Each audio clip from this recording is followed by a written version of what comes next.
aquela pedra pode te acertar. Então o que vem de baixo, de repente, vai te acertar. Vai te acertar, vagabundo. Tá? Então eu não concordo com esse aforismo, com esse ditado. Tá? Então, ouçam bem. Esta matéria, de uma certa forma, tá? Ela veio bater na nossa porta para que nós também, tá? Adotemos aquela prática do meia culpa, meia culpa, meia culpa. Porque se nós formos pesquisar nas redes sociais, no YouTube, no Facebook, nós vamos encontrar não pessoas ligadas, ou que se dizem ligadas ao culto afro-brasileiro, porque tem isso também. Tem pessoas que se utilizam do nosso culto para praticarem os maiores e piores absurdos que se tem notícia e que a gente vive aqui a denunciar. Porque denigrem com essas práticas o nosso segmento afro-brasileiro.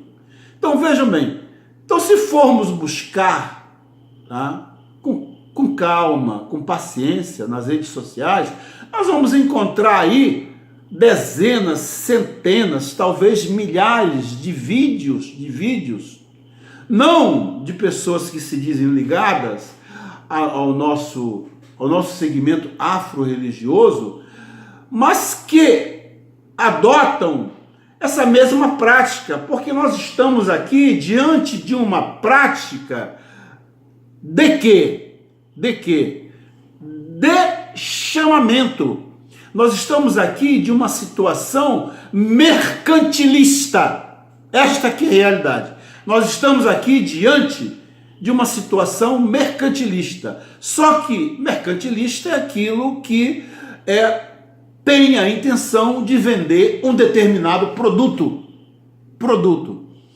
Então, para vender o seu produto, muitas das vezes, aquele que adotou aquela técnica mercantilista, ele adota uma prática ofensiva a um segmento ou alguém que para ele é um rival. Como nós vivemos uma democracia, eu posso abrir um botequim de pé sujo, como chamamos em lugar comum, aqui, e um outro brasileiro, em frente ao meu botequim, pé sujo, abrir um outro e eu não posso falar nada. Eu vendo a cerveja aqui, 1 litrão, não sei quanto que está 1 litrão, que eu não bebo cerveja, na minha casa eu não adoto a prática de bebidas, né? As bebidas aqui são oferecidas no Ojubó. Ojubó quer dizer assentamento dos orixás, tá? E dos voduns. Até os Exus e Guns tomam lá o seu marafo, o seu otim-fufum. Otim-fufum quer dizer bebida branca, alcoólica, né? Então a gente coloca lá para eles.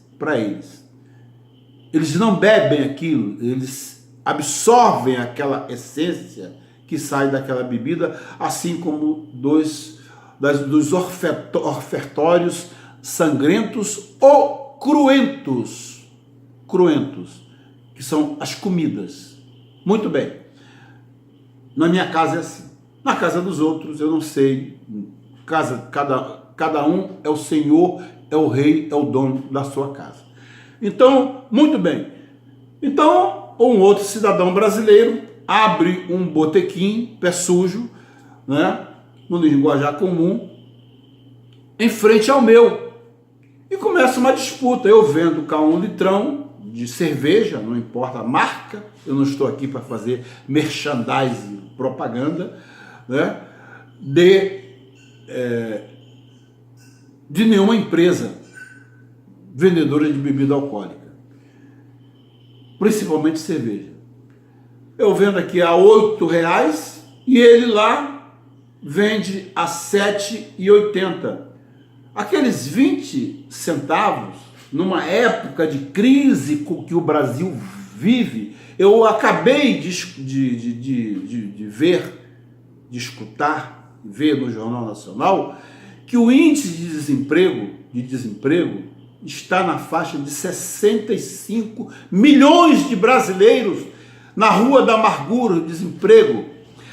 Os pontos de captação de solicitações de pedido de emprego, a quantidade de pessoas diminuiu, tendo em vista que foram tantas as caminhadas dos brasileiros desempregados para essas instituições que foi feito um levantamento e descobriu-se que diminuiu, porque as pessoas cansaram tanto de irem nesses locais institucionais, que são do governo, criados pelo governo, e foram buscar outras fontes de renda, as chamadas fontes informais. As pessoas estão na informalidade, tá? Vendendo quentinha, vendendo um sanduíche, uma coxinha de galinha com um refresco na rua, tá entendendo? É um flanelinha que toma conta de um carro para ganhar um dinheiro, para à noite levar um pão, um alimento qualquer para a sua família, bugigangas vinda da China, da Coreia, não importa, as praças estão cheias aí no Rio de Janeiro, São Paulo, em todo o Brasil. Quer dizer, é a formalidade. Então nós temos aí milhões de brasileiros que estão na informalidade, porque não adianta.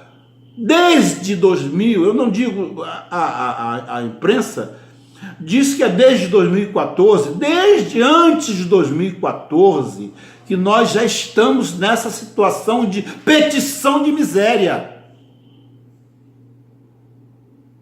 Governantes que assumiram o poder prometeram 12 milhões de empregos, não cumpriram nem com um quarto dessa promessa. Os outros vieram também a mesma coisa, não cumpriram. Nós estamos aí à véspera de uma nova eleição, estão prometendo, fazendo novas promessas. Então nós sabemos que para se criar alguma coisa em termos institucional, é necessário que haja uma fonte de renda, uma fonte geradora,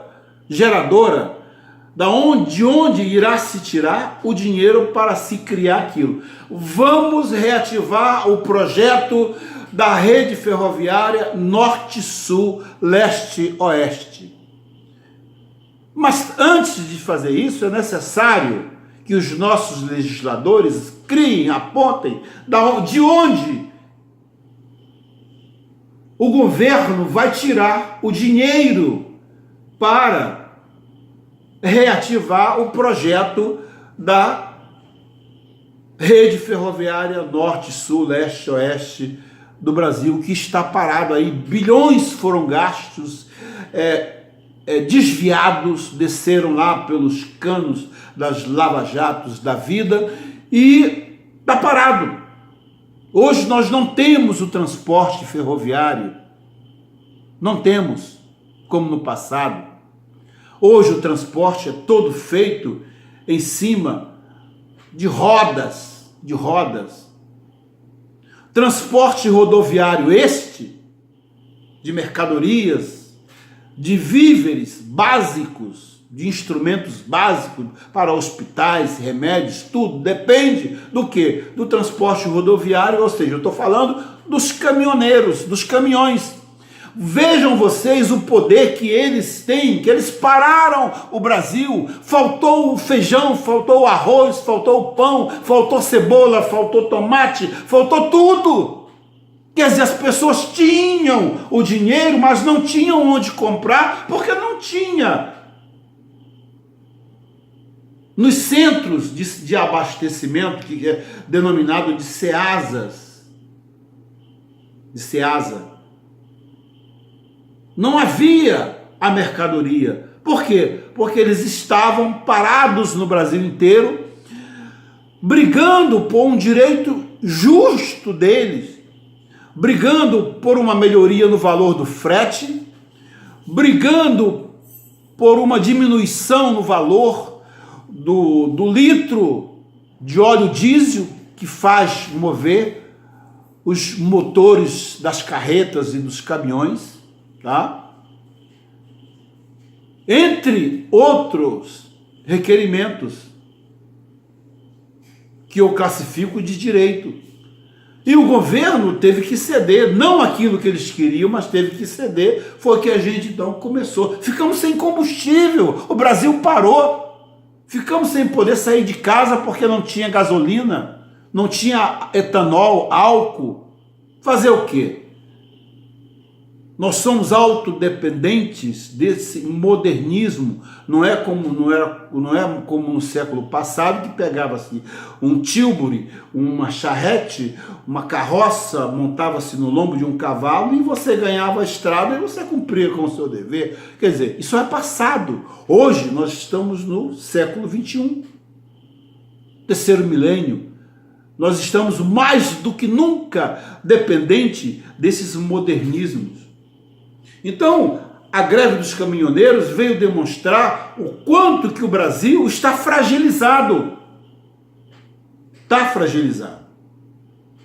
Mas eu não quero aqui desvirtuar o mote do nosso programa, falando um pouco. Vai aqui, tenham isso como apenas um desabafo de um brasileiro, assim como todos sofreram com essa situação. E que poderemos sofrer também a qualquer momento, vindo de outras categorias. A violência se instalou no Brasil hoje de uma tal maneira desenfreada. Acabamos de ouvir no Jornal Nacional, no estado do Ceará, o crime organizado atacando instituições do estado. Em Rondônia, no Amapá, enfim, são vários os estados. O Rio de Janeiro está sob intervenção federal e até agora nada, a violência continua batendo às nossas portas. Nós saímos de casa pedindo a Deus, batendo a mão no chão, levando a nossa cabeça, pedindo ao Senhor da terra, que é o nosso grande rei, Omolu, nosso grande pai, Obaluaê, que é o Senhor da vida, da morte, da saúde, da doença, para que Ele nos guarde das covardias, das balas perdidas, das traições. É este o Brasil que nós vivemos. E não sabemos o que vai ser amanhã. Então, em vista de toda essa situação emblemática, as pessoas buscam meios, tá, de vender o seu produto. Então lá a Igreja Universal nada mais está fazendo do que vendendo um produto subjetivo, uma filosofia. Mas para isso ela tem que atacar um segmento que ela acha que é um rival. Nós não somos rivais da Igreja Universal do Reino de Deus, da Igreja Católica, da Igreja Adventista, da Igreja Batista. Não somos rivais de ninguém, porque nós em nossos programas a gente sequer citamos às vezes quando somos atacados, até porque eles detêm um poder econômico enorme. Eles têm bancadas, né, de representantes, de deputados estaduais, federais, vereadores, prefeitos, secretários, governadores. E o que é que nós temos? Nós temos apenas o direito do jus, ou ius esperniandi. O que quer dizer o ius esperniandi? O direito de espernear, que é o que eu estou fazendo aqui agora, exercendo o meu direito democrático de espernear contra tudo que está acontecendo. Então, no afã de vender o seu produto, por quê? Porque como o Brasil está passando por uma situação de miserabilidade em todos os sentidos, não tem emprego, é miséria. O dinheiro que sobra, se é que sobra, tá? É para pagar a escola, não tem ninguém botando filho em escola particular, somente uma parte da elite. Classe média já foi para o beleléu há muito tempo. Nós temos a elite que tem o dinheiro, que está lá no alto da pirâmide social, e o restante está todo mundo na mesma situação, tá? Além de se criar também mais um segmento dessa pirâmide social que está abaixo da linha de pobreza, que é o chamado lumpenproletariado, aqueles que são mais pobres do que os pobres, que é a população de rua, os mendigos, os pedintes, tá? Pessoas que vendem uma caixinha de bala para não ter que dizer assim: moço, me dê uma moeda aí, moço, compra aqui uma bala minha aqui. É uma maneira para disfarçar um pedido de esmola. E quantas das vezes o motorista arranca, não quer nem saber, porque tem medo de ser assaltado, porque a violência ela graça em todos os níveis, em todos os locais. Ninguém está livre. Então, isso faz com que surjam esses tipos de vídeos, tá? Como que se isso fosse valer alguma coisa. Porque quem é um afro-brasileiro, quem é um candomblecista verdadeiro, quem é um umbandista verdadeiro, ou um candomblecista, um bandomblecista verdadeiro, que é a mistura de umbanda com candomblé, e de candomblé com umbanda, é hoje, se misturou tudo. Hoje nós não temos mais a pureza da Go que existia no século passado. Porque se você for buscar, eu já citei em outros vídeos sobre a chamada busca ao nagoísmo puro, somente o culto aos orixás. Mas como isso aqui é Brasil, então o Brasil ele é formado de uma cultura africana que veio para o Brasil, que se mesclou com a cultura branca e com a cultura ameríndia dos índios, os donos da terra. Então o Brasil é formado dessas três vertentes. Então como que eu posso dizer assim, não, o meu xambá, o meu candomblé de caboclo, ele é puro. Porque aqui eu só trato de xambá, tá? Ou jurema, tá? O meu queto, o meu jeje, o meu nagô é puro porque eu só trato aqui só de forças divinizadas da natureza. Os eguns, que são os espíritos de luz, os caboclos, os exus eguns, as marias padilhas, os marabôs, os tranca-ruas, os desatanó, os exus labaredas, tá? Tiveram vida e galgaram lá no além, no espaço sideral, o direito, um degrau e o direito de retornar à terra para cumprir uma missão. Que se deem a eles um cabrito, um frango, um boi, uma boiada, não vai modificar nada, porque ele tem que ter aquele resgate. Está lá no Espiritismo, se você for pegar o livro, eu sempre digo, você quer ser um bom Babalorixá, uma boa Ialorixá, faça do seu criado mudo uma biblioteca onde tenha o livro dos espíritos de Allan Kardec, tá? O livro dos médios de Allan Kardec, o livro dos médios curadores de Allan Kardec e de muitos livros tidos como digamos assim, respeitáveis, que falam sobre a vinda dos negros da África para o Brasil.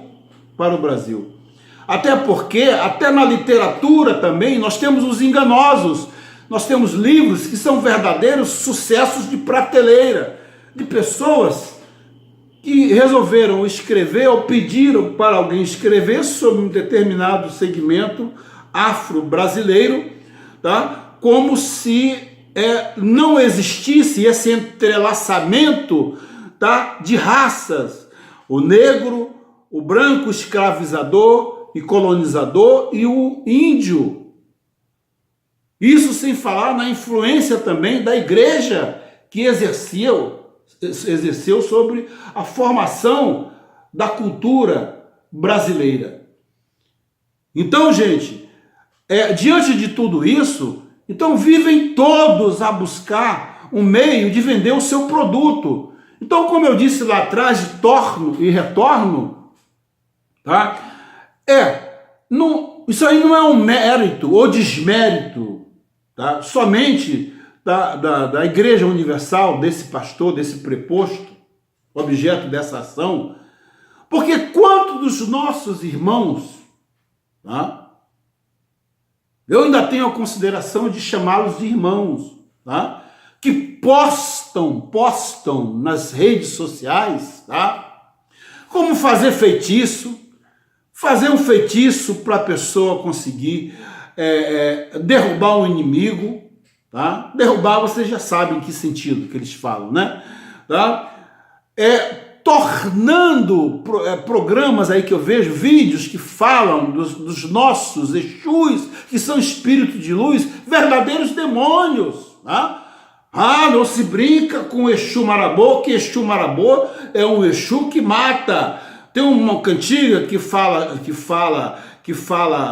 sobre Exu e fala assim: Exu Marabô, Exu, ele já matou um, já matou dois, já matou três, já matou pai, matou mãe, matou madrinha, saiu matando todo mundo. Quer dizer, que a pessoa que não entende vai dizer assim: meu Deus do céu, que religião é essa? Que existe uma entidade que já matou pai, matou mãe, matou madrinha, mata tudo. Deus me livre de uma religião dessa. Então, gente, nós temos que também fazer um meia-culpa e ver e observarmos que nós também damos um material muito grande para que eles usem contra nós. Então, nós não temos que ir para as redes sociais vender esse tipo de produto, tá? Falar que a Quimbanda mata, que a Quimbanda conforme eu tenho visto aí vários programas falando de Quimbanda, eu já falei sobre Quimbanda aqui, tá? Que a Quimbanda marca dia e hora para o sujeito morrer. E eu até disse assim: não tem como, só Deus tem o poder de tirar a nossa vida, tá? O nosso grande Pai Olorum, tá? Que é o ar que respiramos, foi o que nos deu aquela primeira golfada de ar que nós ganhamos vida e que nos retira o ar quando chega a hora da nossa partida. O resto, gente, é balela. É balela. Então, quer dizer, é a venda de um produto falso, assim como eles lá, os nossos não, que eu não considero eles nossos adversários, né? Opositores, né? Prometem às pessoas a salvação, tá? Eu pergunto a vocês: quem já voltou do além-túmulo para dizer que está salvo? Me digam, me apontem alguém que está salvo, tá? Vivendo num mundo desse tão conturbado, de inveja, de implicância, de ódio gratuito, onde as pessoas matam, pisoteiam umas às outras para conseguir um lugar ao sol. Há uma briga. Todo mundo quer chegar em primeiro lugar. Que faz lembrar aquela modinha lá de José Rico e Milionário: nesta longa estrada da vida, vou correndo, não posso parar, na esperança de ser campeão, esperando chegar em primeiro lugar. Então essa modinha, gente, ela representa isso. Todo mundo quer ser o primeiro, todo mundo quer chegar em primeiro lugar. O Brasil, na Copa, queria chegar em primeiro lugar.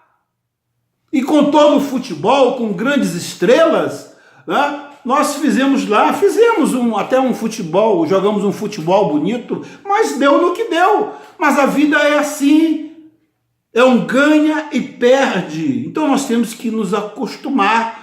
Claro que nós temos que lutar para ganhar, porque nós temos que embutir o nosso espírito de uma força renovadora de luta para ganhar sempre, sempre, sempre, mas sem pisotear os nossos irmãos.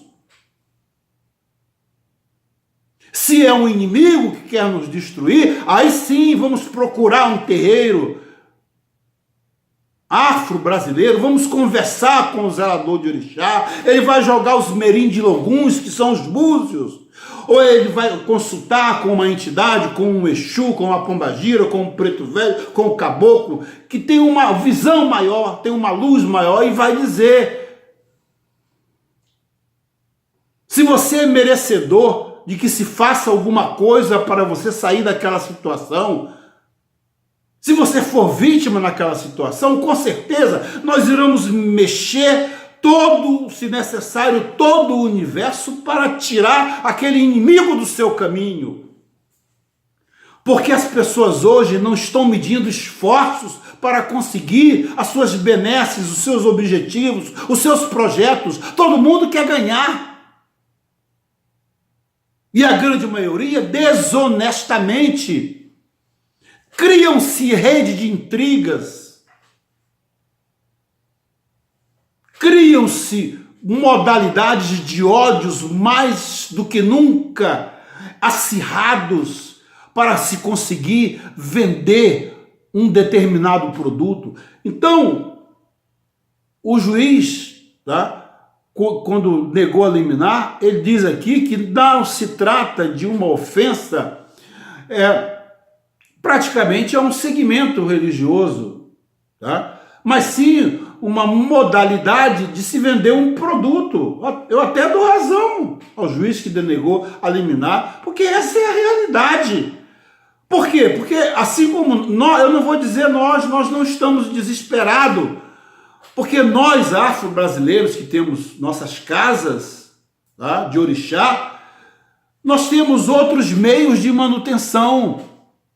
São zeladores que são aposentados, são zeladores que têm comércio, são pessoas que formam uma comunidade que tem seus empregos da informalidade ou não, mas que ajudam aquela comunidade motivado por um fator espiritual, no sentido de melhorar a sua vida espiritual e não de se conseguir enricar, conforme eu já disse. Se você pensa de entrar para o culto afro-brasileiro pensando que vai enricar, você não vai enricar não, meu irmão, porque isso aqui é um sacerdócio, e sacerdócio não foi feito para enricar ninguém. Mas aí vocês dirão, mas aí lá o Bispo Macedo ficou milionário. Mas aí eu pergunto a vocês, você quer se comparar, porque nós somos sacerdotes consagrados, lavados, ensaboados, enxaguados, raspados ou rapados. Há um vodum maior, há uma força maior, o grande nosso Pai Olorum. Será que lá é a mesma coisa? Será que nós formos para o Maracanã fazer um grande evento lá? Será que haverá aquela colheita de sacos e mais sacos de dinheiro para depois ser distribuído, construir templos e mais templos? Não. E nós nunca vamos fazer isso, porque isto nunca nos será permitido, porque as forças divinizadas da natureza, de Exu a Oxalá, dos Exus Eguns, dos caboclos, dos pretos velhos, dos encantados, é natureza, é chão. O que eles querem trazer para nós é saúde, é bem-estar, é bem-querência e não má-querência, ou mal-querência, como queira, não importa. tá? Então, nós nos diferenciamos dos nossos opositores dentro desses postulados, dentro dos postulados. Então, ao invés de você ir lá para a internet e colocar um vídeo que você tem uma entidade que pisa no caco de vidro, pisa na brasa, tá? E outras cositas mais, entendeu? Tá? Para convencer alguém assim, não, eu vou lá procurar esse pai de santo, porque esse é pai de santo, eu vou lá procurar esse pai de santo, porque eu vi na internet ele pisando na brasa, tá? Ele pisando no caco de vidro, incorporado com uma entidade pisando no caco de vidro. Mas será que ele vai ter força suficiente? Será que ele vai ter axé para resolver o seu problema? O seu problema?